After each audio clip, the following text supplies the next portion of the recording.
Hi friends! In my last video post I talked about how I've moved most of my writing work to Google Docs, and I promised to show you how I manage a large document like a novel manuscript. The secret weapon is a table of contents, and it's really easy to do. Let's take a look. Here's a demo document which I'll use to mimic a several hundred-page novel manuscript. Unless you're writing perfectly linearly, starting at once upon a time and moving straight through to happily ever after, a document this long can be challenging. If you work out of order, as I do, or if you're editing, you'll want to jump around in your document. You could use search if you always have unique words or phrases that you can jump to, but that's unlikely. I find it easier to work with a table of contents. Google Docs makes it easy to create a table of contents. The first step is to add headings into your document. Here's an example. These could be chapter titles or even chapter numbers. As you can see here, chapter titles, or on my second page, just chapter numbers. Any of these options will work. I use scene descriptions, and that's what works for me. My scene descriptions are just a short description of the main characters and the action of a scene, along with the time setting. So, for example, Gordy waits at the library for Meredith, September, or Meredith looks for a job in Albuquerque, late November.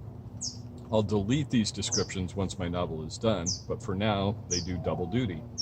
They form an outline of the work still to be done, and they serve as signposts for the work I've completed. You'll see this in a minute, but first, let's create a table of contents.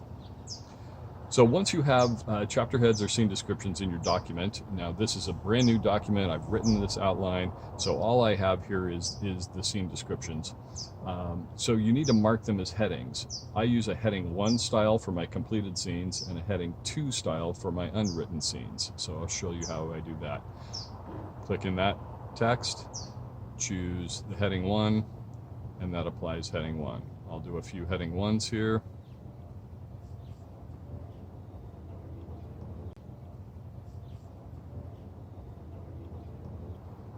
The heading 2s again represent text that isn't complete. You can see that it's a little bit smaller. Okay, so a shortcut when you're doing this is once you've made a choice, like changing this to heading 1, you can just click in here and do Command Y on a Mac. I assume that's Control Y on a PC to repeat that action. So I'm just marking all of these scene descriptions as heading 1s. Okay.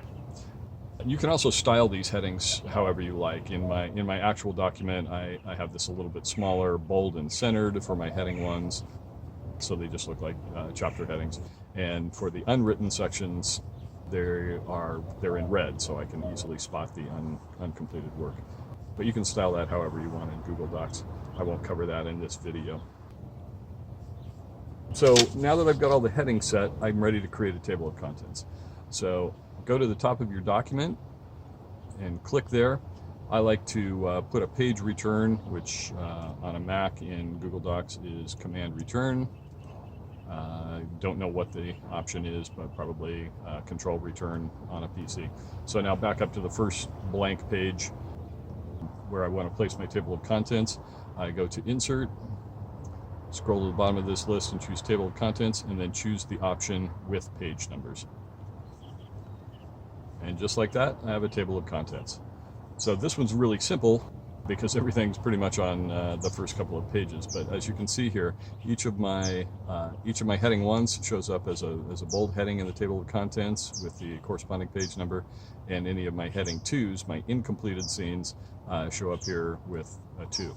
So the really great thing about this is that it's interactive. So when I'm ready to work, I just open up my document, which I keep bookmarked in my browser. So I can show you that real quick. Open up a new browser window. There's my bookmark. Open up that document, and I'm ready to work. So I skim my list look to see what I want to work on next, and let's say it's this section, everything reaches a climax. I click anywhere on this, and this window pops up. I click twice, so it moved. This little window pops up, it has a link, click on that link, and it takes you right to that section. Everything reaches a climax, ready to work. It's really simple, great way to move around in a long document.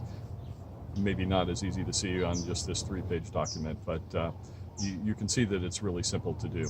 Now, the table of contents doesn't update automatically. So to update your table of contents after you've made updates in your document, just click anywhere in the table of contents. You just saw me click several times.